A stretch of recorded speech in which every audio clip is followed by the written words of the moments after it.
Let's get more into what we're expecting down that way. That powerful brewing nor'easter is set to bring plenty of impacts to North Carolina, including ice, snow, and some strong wind gusts.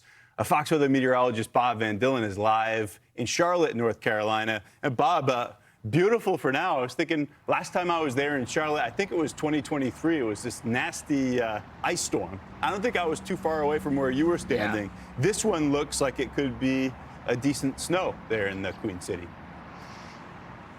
Yeah, I think so, right, Ian? If you look at the air column, and you were talking about it before, it may start out as a little drizzle late tomorrow afternoon, but it's going to quickly switch right over to real all snow. And it's going to be all snow all the way down through the Piedmont into the coastal plain.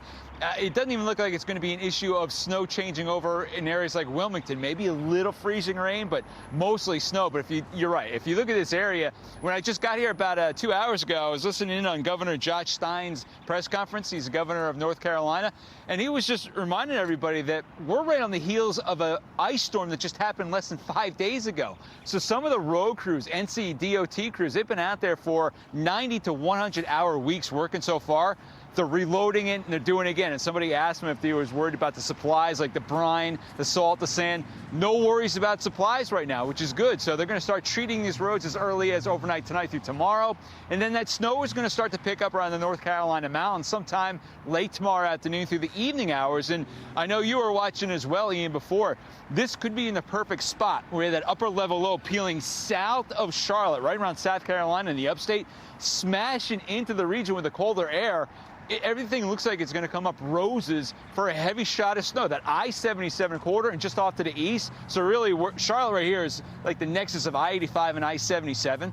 It's right about here and up to the north and to the east is going to get the heaviest amount of snow. But now you got areas as far south as Atlanta in a winter storm watch because the snow looks like it's going to filter right down through the upstate of South Carolina to the northeast and Georgia, maybe as far down as the northern suburbs of Atlanta. Macon, I don't think they're in that winter storm watch, but Athens is, Augusta is.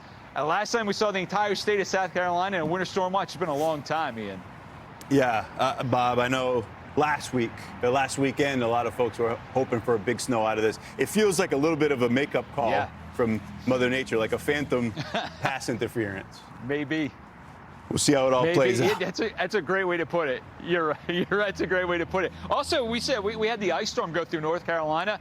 No traffic fatalities in North Carolina out of the last storm, which is a testament to how great they treated the roads. And the people actually heeded the warnings. The state offered. The state has 11 million people in it and no traffic fatalities with the last storm. Hope that happens with this one as well, because this one's pure snow, a little easier to deal with, but it's happening on the weekend. So I think we're going to get lucky in that respect as well. Yeah, a lot of hard work goes into that, and more of that will be needed as we move into the weekend. Bob, we'll see you again in a little bit. Thank you. Indeed.